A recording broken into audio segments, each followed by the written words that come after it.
like influenced by a lot of things, but that was like kind of the most sobering thing for even me, where I was just like, he's literally like, just. look at these fucking liberal ass motherfuckers. Like, to the day I go to Blue Sky is the day I get off the fucking internet.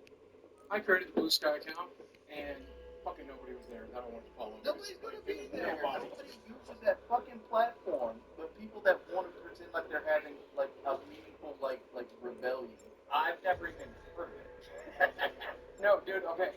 Magic the Gathering is so like woke centric that they stopped posting on Twitter and exclusively post on Blue Sky. That's weird, bro.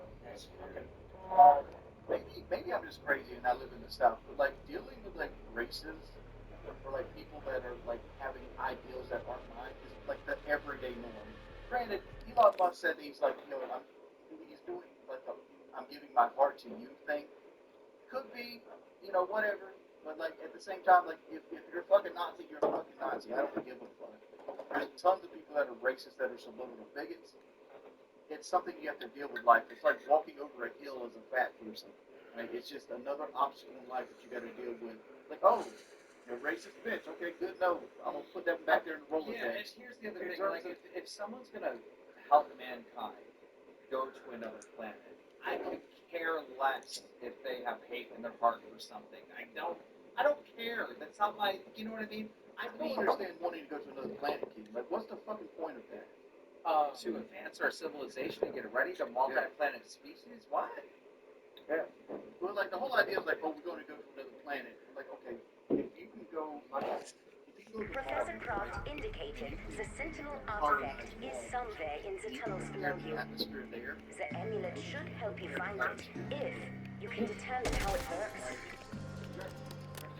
So why are there angry corpses everywhere we One of the go? reasons technology There's a curse here. doesn't have 25 years. We have pushed during the space race. We have pushed Ancient problems, modern solutions. AI. We're trying to push to go to the moon. Velcro, all these amazing things were invented by NASA for when we could move from space. So things they would invent to make another thing.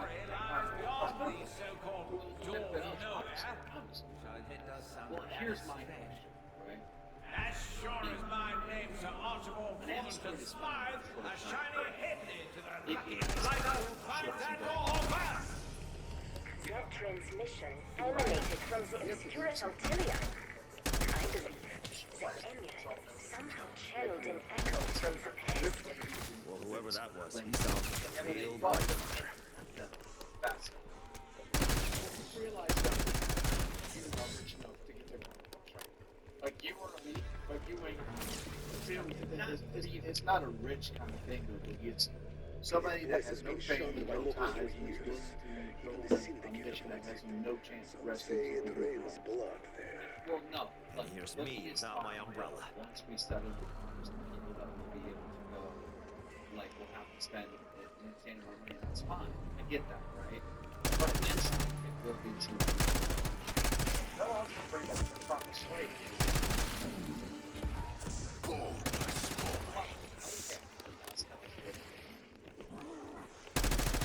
Shit, I mean, that's just basic. And dark. If there ain't any better ideas, I got my ears on. I think that would be cool. I don't think 100,000 miles cool, but I think go to the edge of space, just to see outer space and look at the world like that. That would be fucking. That's the stuff I know is to watch. All right, and that you should not feel shame for this past. Like, again, I'm sorry. No, anyone giving him the time of day, like, literally just, like, does not, like, refuses to look at pennies. Yeah, you either infantilize autistic people, or you sympathize with Nazis. You can explain, okay, this is coming from Anissa, who said good stuff. You remember what she said about, Elise was in charge of the space program. If you threaten me with a good time, you damn well better deliver. Look at that! Did someone send down your rough edges? Like, what natural resources Sending Mars frag. have that like, if we were going out there,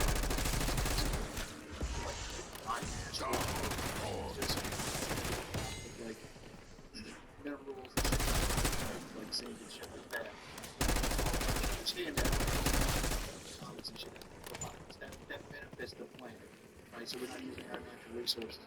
Unfortunately for Mars you, is I am a patient man. I don't tell you, long time. Okay, they've done not enough to actually sustain life. They think that it's all underground, that's what there is to the Lord that we're exploring. And we've only explored just a fraction of the surface of Mars. I bet Strauss could turn this into a wonder weapon.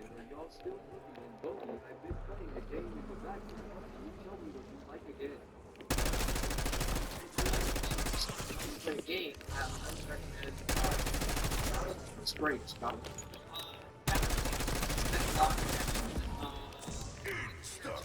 Members, say people doing say you like I'm sure as shit doing my part. Mars doesn't have an atmosphere. Oxygen, it doesn't have trees. The fickle finger of fate. Buildings there, Usually they're in the middle.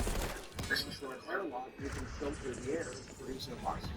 We bring plants with us, and bring the oxygen to the ground. They're not going to be in the ground. We'll bring dirt with us. They'll literally be in the greenhouse. Lammy, I seen you in waiting. What's up? Yeah, I just wanted to give my solidarity out to Boogie. Boogie like them winners I got you us right here. Blaming! Blaming, thank.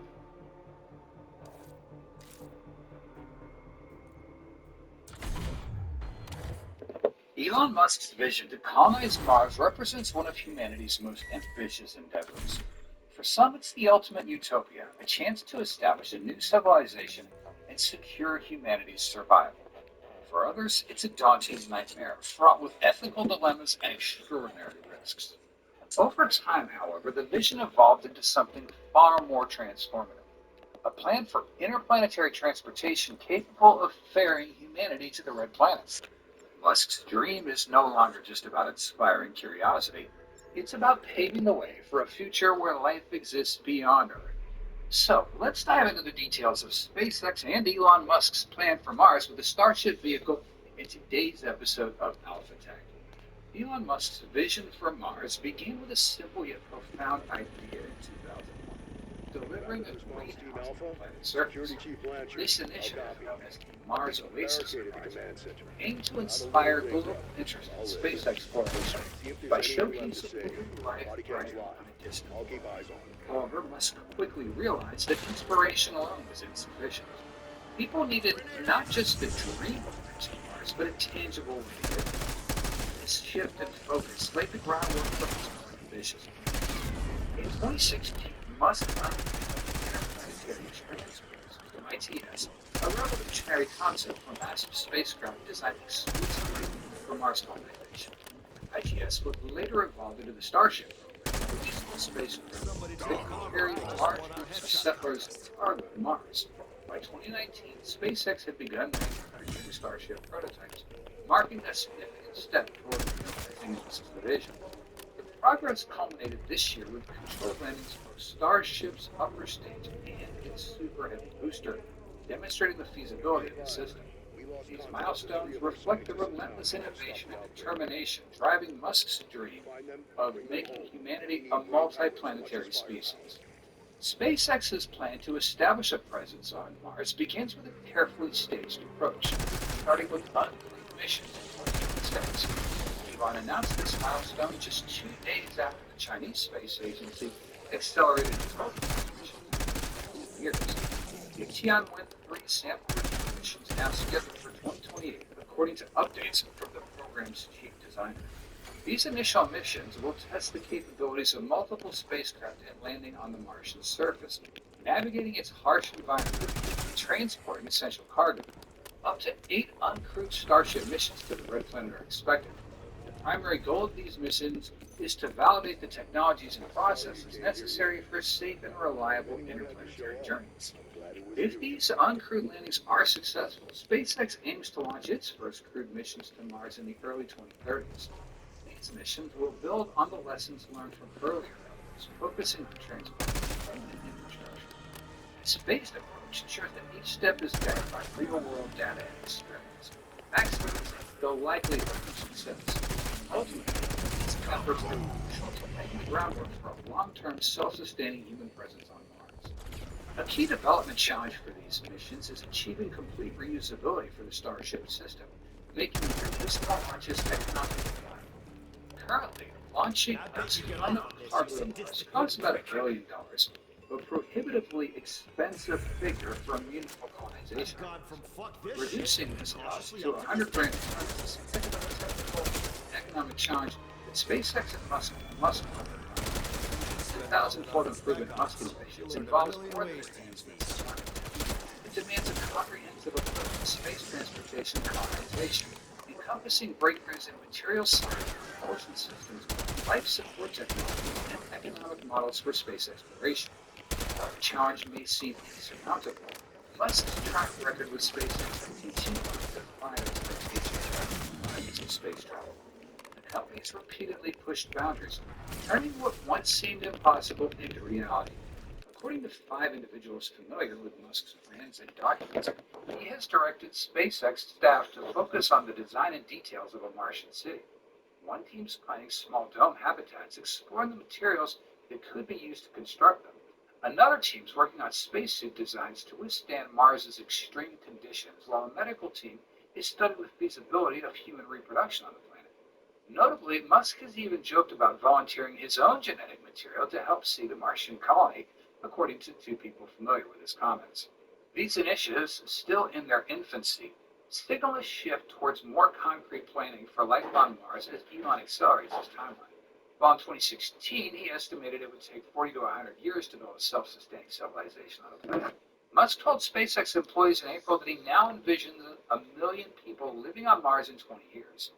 It's an ambitious vision and one that sparks immense anticipation for the future. So, how have Elon Musk and SpaceX prepared to turn Mars into a human colony? First, to prep for Elon's journey to Mars, we have to understand that to make the red planet habitable, SpaceX will need to undertake the task of terraforming Mars. One proposal involves releasing vast amounts of frozen carbon dioxide and water vapor stored in Mars's polar ice caps by detonating nuclear devices. This process aims to generate a greenhouse effect, warming the planet's surface and thickening its atmosphere to retain heat. Over time, this can potentially make parts of Mars more suitable for human habitation and even support liquid water. While conceptually intriguing, this approach faces significant challenges. Mars remains unexplored by humans, with NASA not expecting to land astronauts there until the 2040s. The planet presents numerous challenges: a desolate landscape, freezing temps, dust storms, and an atmosphere you can't breathe in. The feasibility of executing such a large-scale planetary transformation is unproven, and the logistics of deploying nuclear devices safely on Mars are pretty daunting. Ethical concerns also arise, as altering an entire planet's environment could have unpredictable consequences for any Martian ecosystems or for future scientific exploration. Additionally, the long-term environmental effects of introducing radiation and drastically altering Mars's climate remain uncertain. Despite these obstacles, Elon is deeply committed to establishing a civilization on Mars, so much so that he has expressed a desire to spend his final days there. This Martian dream drives every business venture he has launched on Earth. According to documents and insider sources, most of the 6 companies Elon leads or owns could potentially contribute to an extraterrestrial colony. For instance, given the hostile Martian environment, much of the city's early development will focus on underground habitats. The Boring Company's advanced tunneling machines, such as Proof-Rock, play a central role in creating these subterranean spaces. Building underground provides a vital protection against Mars's harsh conditions, including harmful radiation, micrometeorite impacts, and planet-wide dust storms that occur every few years. Over time, these tunnels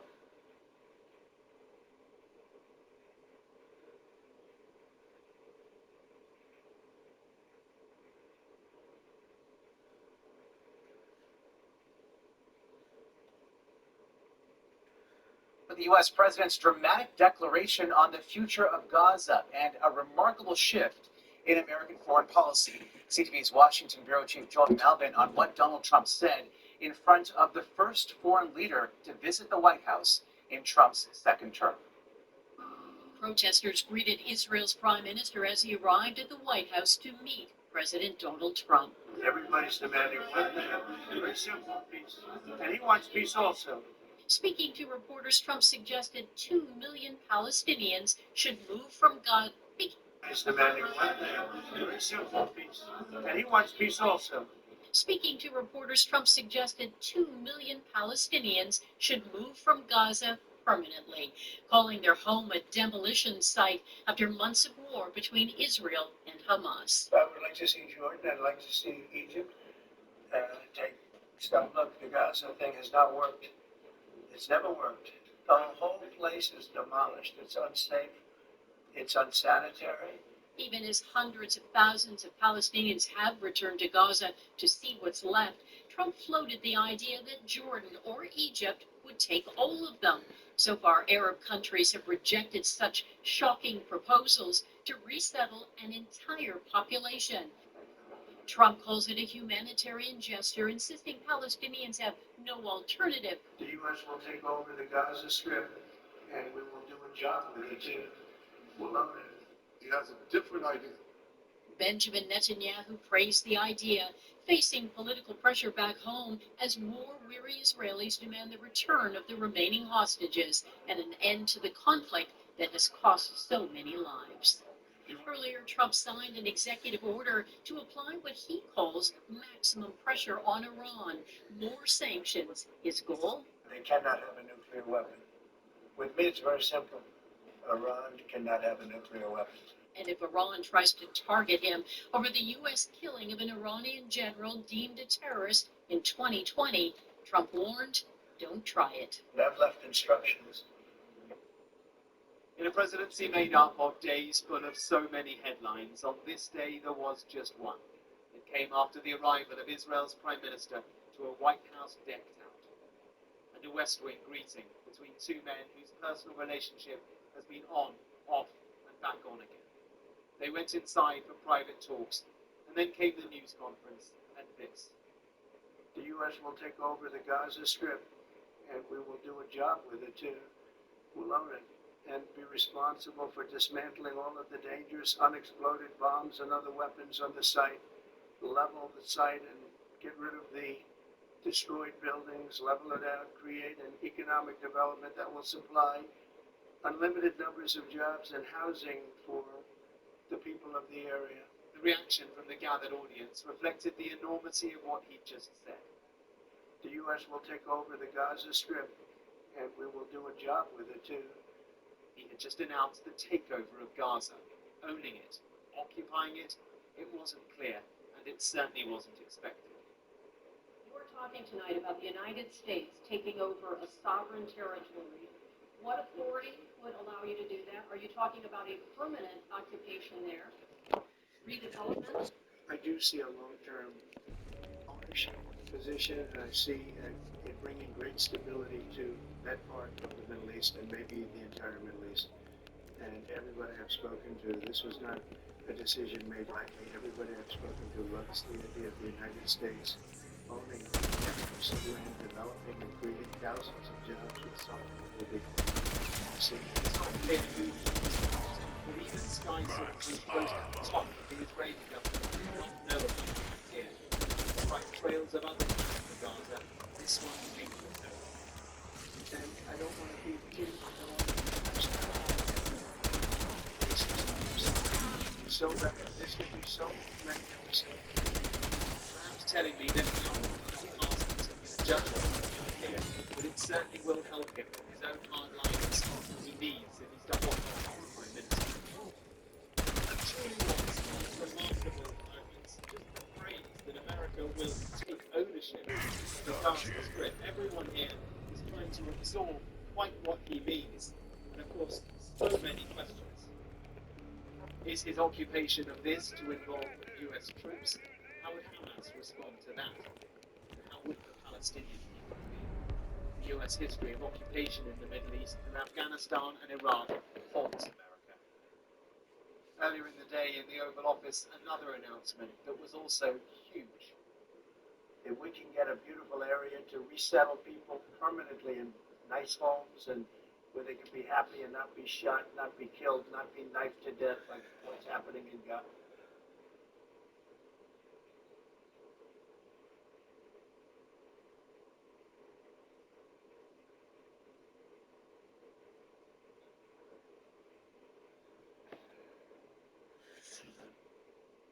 Breaking tonight, Donald Trump says the U.S. will take control and own Gaza. The U.S. will take over the Gaza Strip, and we will do a job with it too. The U.S. president says Palestinians should be permanently moved out and gives his vision for the future of the Strip. I don't want to be a wise guy, but the Riviera of the Middle East, this could be something. Trump's stunning comments as he hosts the Israeli Prime Minister. Also tonight, Trump's tariffs against Canada are on hold, but the pressure is on. Nobody thinks this is solved by any stretch. With billions of dollars on the line, the urgent push to convince the president to back off. And the life and legacy of the Aga Khan, spiritual leader to millions of Ismaili Muslims around the world. He saw Canada as a model. The honorary Canadian's deep connection to this country. From CBC News, this is The National with Chief Correspondent Adrian Arsenault. Thanks for joining us. We begin with breaking news from the White House, where Donald Trump is now saying he wants the U.S. to take control of Gaza and the Palestinians who live there permanently resettled elsewhere. Trump's comments came in a news conference late tonight alongside Israeli Prime Minister Benjamin Netanyahu. Trump insisting the U.S. will redevelop the Strip in what he called a long-term ownership position. Now, all of this is unfolding in the midst of a very fragile ceasefire agreement. Paul Hunter starts us off with Trump's bombshell announcement. Private talks completed. U.S. President Donald Trump and Israeli Prime Minister Benjamin Netanyahu walked out onto the stage for a formal news conference. From Trump, a bombshell on the future of the Gaza Strip, now devastated by the Hamas-Israel war. Trump's idea? The U.S. will take over the Gaza Strip, and we will do a job with it too. We'll own it. And, he said, the U.S. would clear Gaza of rubble, bombs, then develop it, creating, he said, thousands of jobs. I do see a long-term ownership position, and I see it bringing great stability to that part of the Middle East. All of that following a series of remarkable comments from Trump at separate events in the White House earlier. At his desk in the Oval Office, his view on Gaza now, broadly. What do they have? It is a big pile of rubble right now. I mean, have you seen the pictures of it? Have you been there? It's terrible. The nearly 2 million Palestinians displaced by the war, he said, would love to leave Gaza if they had an option. Trump suggesting they all be moved to a piece of land or a number of pieces in Egypt or Jordan, even though both countries have publicly rejected such an idea. And you'd have people living in a place that could be very beautiful, safe, and nice. Gaza's been a disaster for decades. Trump later suggesting any number of countries could take them in, up to a dozen, he said. With the Hamas-Israel ceasefire holding, at least for now, but as it moves toward its so-called phase 2, in which Israeli soldiers are meant to fully withdraw, the comments could hardly come at a more critical time for the region. As he underlined Easy when target locks like that.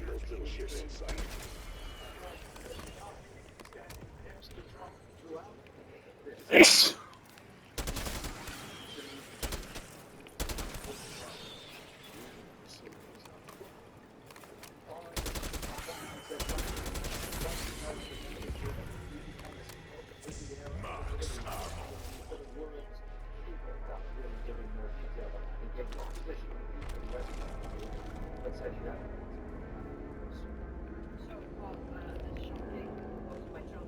Sure to get a whole bunch of reaction. Yeah, shocker indeed. I think it's fair to say this has caught the world by surprise. Multiple countries have suggested in the past, even Palestinians in Gaza, the situation is worse. Saudi, the President said today, earlier, he told reporters the Saudis are no longer demanding Palestinians. Saudis agreed with the position on state Palestinians on the considerable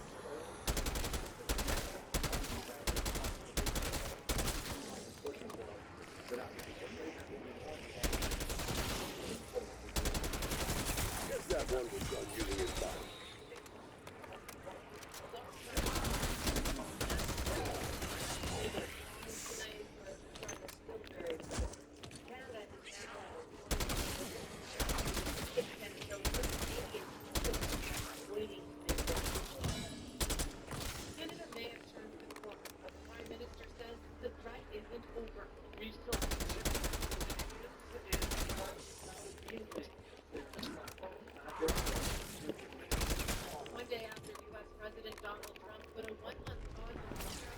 Trump's focus is here, the nearly 9,000 kilometer border between Canada and the United States. There's a lot at stake. This is not naive. This is real. This is the largest economic relationship in the world. Public Safety Minister promoted Canada's $1.5 billion border plan, which includes new helicopters and drones and plans to crack down on fentanyl. His message is aimed at Canadians and the Oval Office. Well, there's different territories from Mexico, as you know, Canada, but they've been very, very strong on the border, stronger than they ever were by far, by a factor of about 30. So Canadian officials are already back in Washington lobbying. I want to be very clear about this. So just like the U.S., Canada has no interest in illegal crossings, either of people or of substances. I've seen a change of tone since I was there last week, because now it's American folks who say, you know what, these tariff things, could really hurt our industries and our states. The uncertainty is there. Nobody thinks this is solved by any stretch. This business advocate says even a lingering threat can be as taxing on industry as a tariff. Investors, businesses will be really, really reluctant to move money, to invest money, given the uncertainty over our heads. Some industry experts fear Canada's trade relationship with the U.S. may have changed for good.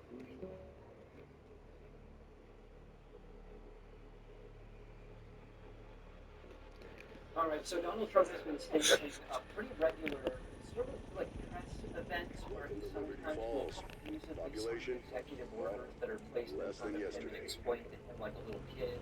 Little Donnie right here and held out the letter. Lucky I'm still in one piece. Combined with thinking sort I of need you to look for survivors. So do any threats. and I want to look Help me through save this town. a couple of these Copy. places left. There is so much resources being asked about it.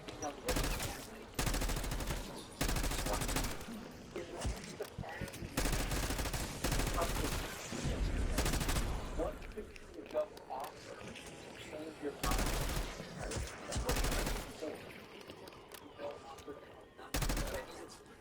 Sunshine has disinfected, so I let some into your skull. Sent to Trump.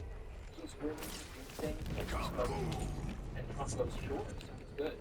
I'll pause the tariffs for 30 days. So here's Trump saying, Your knowledge is critical to mission success. We take care of our own. what I'd like to see Canada become our 51st state. We give them protection, military protection. Got the hardware. God knows I've got This it. in Detroit, South Carolina, anywhere. Tennessee, our states build the blocks and Detroit very easily. We don't need them for the cars. We don't need them for love. We don't need them for energy. We don't need them for energy. We have more energy than they do. We don't need them for energy. So I say, why are we doing it? Why are we willing to lose between $100 billion and $200 billion a year? We don't need that. As a state, it's different. As a state, it's much different. And there are no tariffs. So I'd love to see that. Some people say that would be a long shot. If people wanted to play the game right, it would be 100% certain that they would become a state. But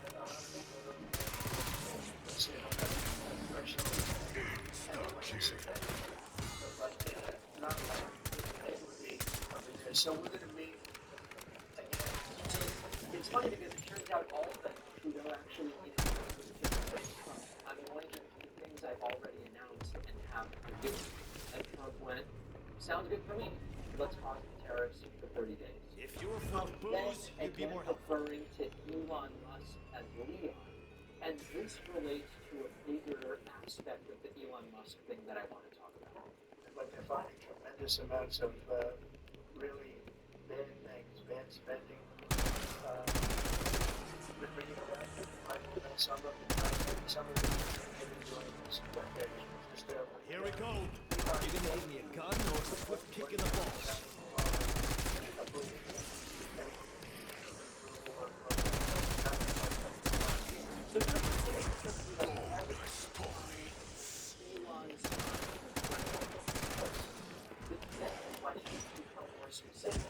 Including why does he want us to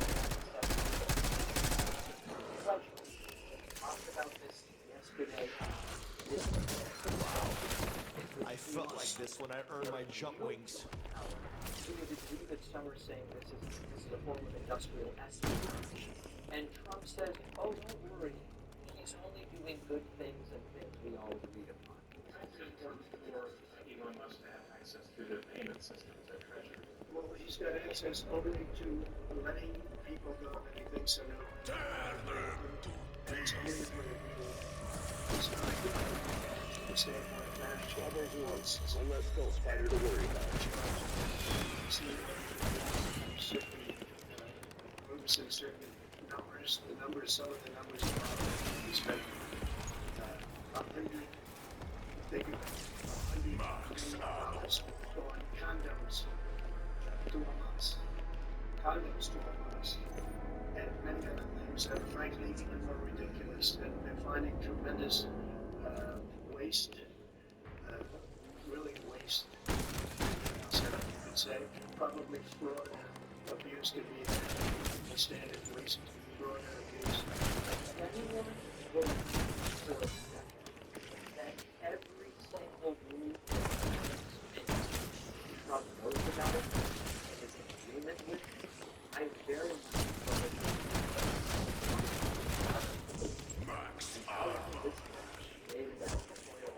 I really don't know. Now, I was. I don't even fucking know what good food tastes like. Was asked about Israel and Gaza. Roll the dice, shot in the dark, roll like a pain in the ass. Squash whatever the hell just popped out of that corpse. Take a look.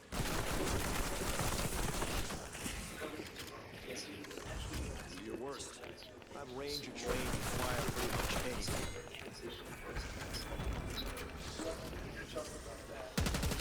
Who wants an omelet? I'm cracking lots of eggs.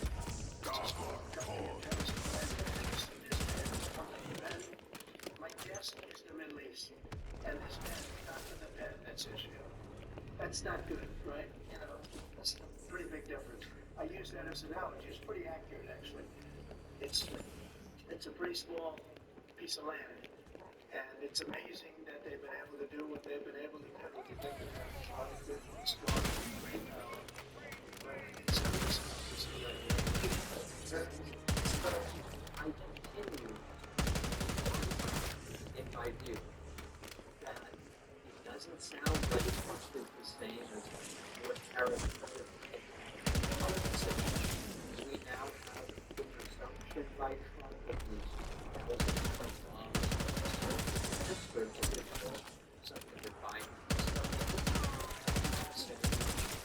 allow them that all this out of Gaza, that's what they want to do with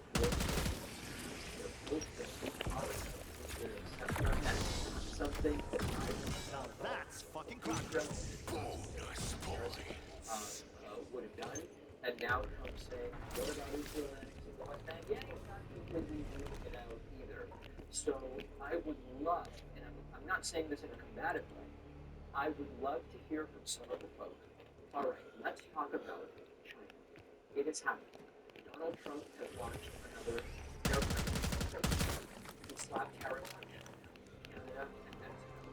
Canada and Mexico have given Trump sort of assurances of things that are allowed Trump to say some faith.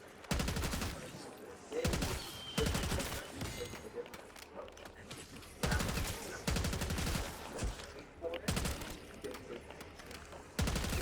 Let's roll down. How important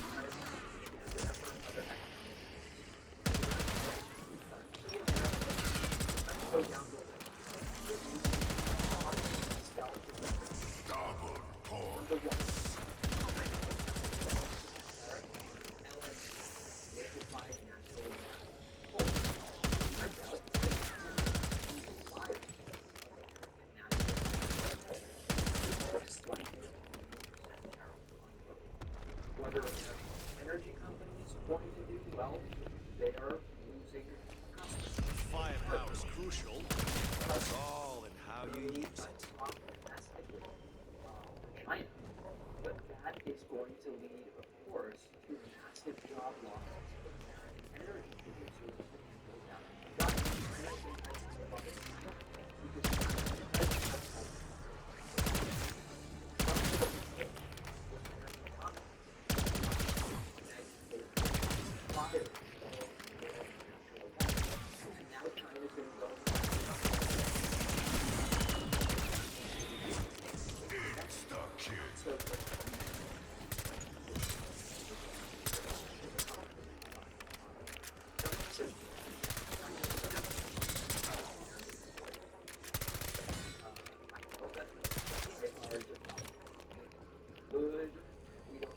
sell oil to China, except China is one of the largest buyers of crude oil.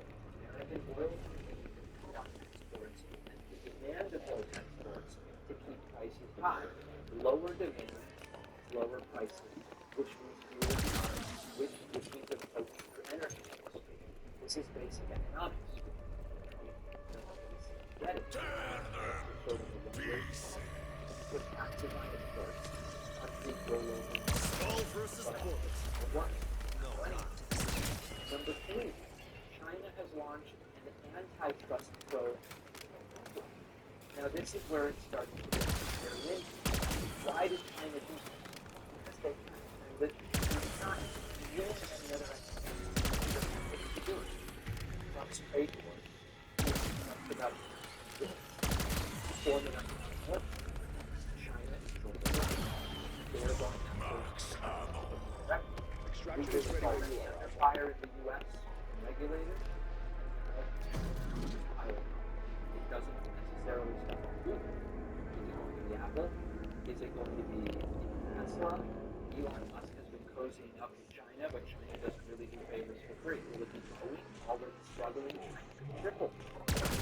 So Trump is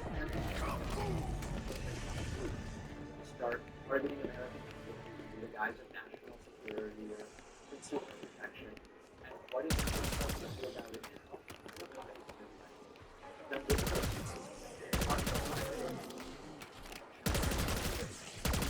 unreliable. And the short version, these are companies who are restricted in their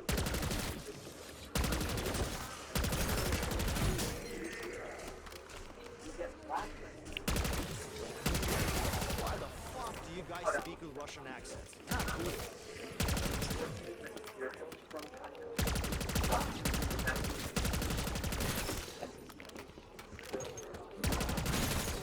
American companies that rely on selling stuff to China or using Chinese supply chain stuff that you would be able to sell to the United States. Harvest. He says this is pro-business. He says this is pro-America.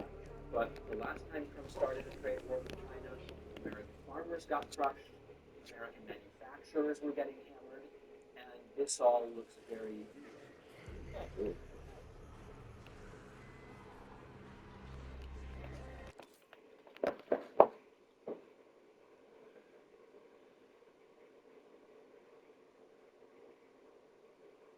This is a lot to take in. I mean, I especially like the president. Everyone I have spoken to loves the idea of the U.S. owning this territory, though he didn't say who everyone was. I mean, for all we know, it was Jared, Ivanka, and Trump himself.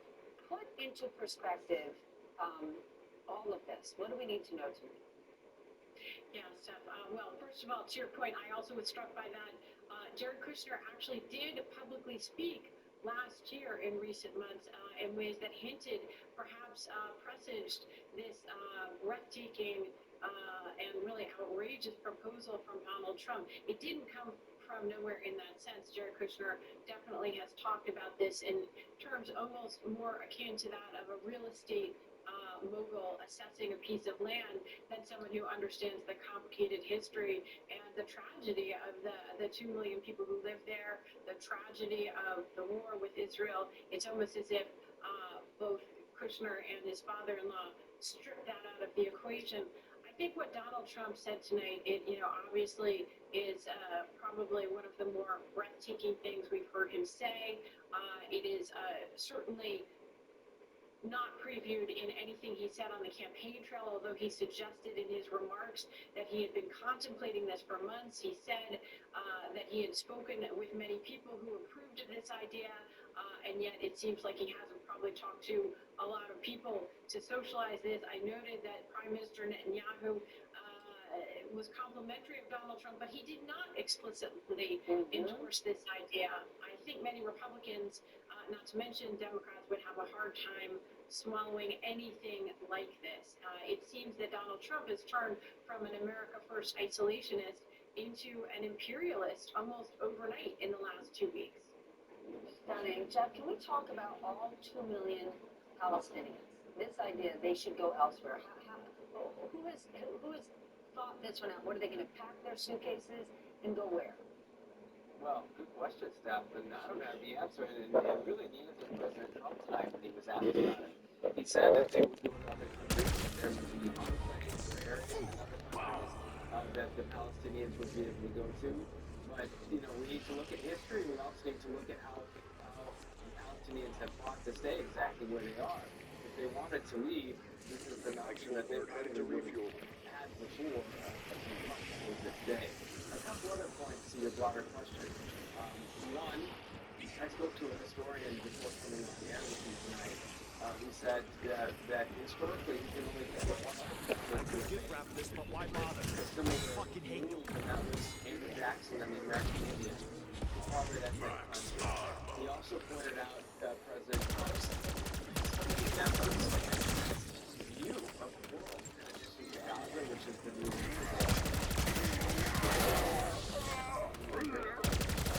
making Canada the 51st state and taking back control of the Panama Canal. He's, as Susan said, certainly not an isolationist, which is largely the policies that his supporters backed when they were voting for him. And the proposal that he's making tonight would have an enormous impact on the region. Not just books smart, street smart. I know Donald Trump has a very good relationship with the Saudis, or he would say that MBS is Jared Kushner's biggest investment. But how are Saudi Arabia and other Arab countries?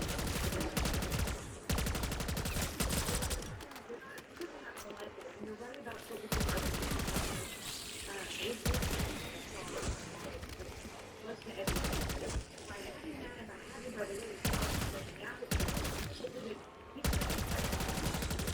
Thanks for coming to Bodies by Week. Come again. You lost your head a long time ago. I just made it official.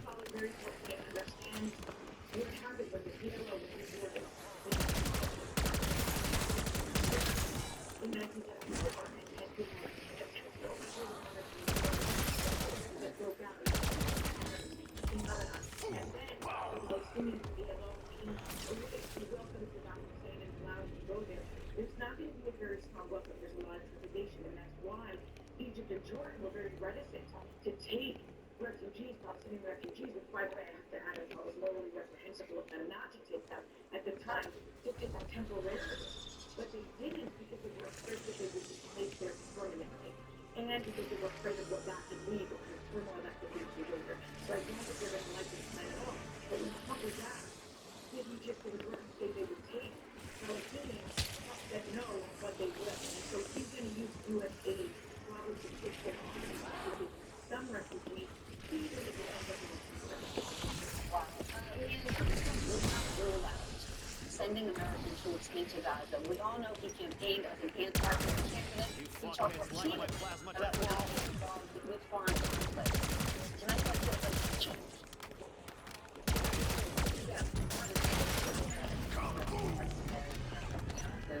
So meanwhile, while he is shutting down the USAID program, I can't believe I haven't killed Peck yet. is a recipient of, he's and not also listening, saying is he? that he is no longer going to be a part of UNRWA, the aid program from the United Nations, which also Gaza is a big Surrender recipient of. is not Now right. Donald Trump is saying that he's going to support there's still $1 but in a very, very different way.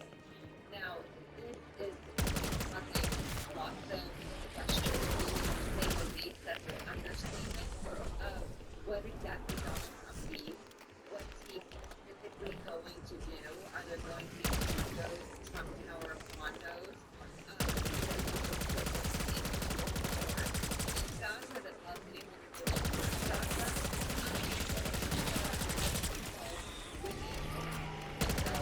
especially among Democrats, of course, but even some Republicans who are saying, hey, we're not going to start continuing expansion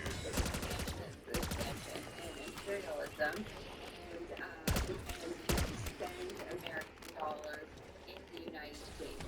And so this is just, the latest of what has been a wild 2+ weeks since Donald Trump has been elected. I'm gonna smell like blood for days. action tonight from the Palestinians? Choppers available for export. There was a media outrage, both abroad and here. You saw, for example, Rashida Tlaib come out, Sister come out, and against this. But I also want to make sure, the thing is, I'm in Washington right now. By the way, I've been here for a few days. I've been talking to folks at the White House, folks across the government, and there seems to be also because it doesn't seem that officials to go there in a very long time. He said he was uninhabitable.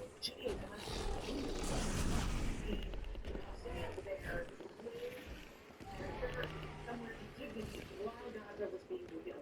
And that is what I was told, and that's what it seems as though people who seem that were domestic and helped that and wanted to put Three heads, no brains. My goddamn personal space. And that there is a strategy there, and I want to be careful in, how serious was he in this? I know that he was pressed. I know he emphasized this, and I don't want to be naive about it. But I also sometimes wonder if that ambiguity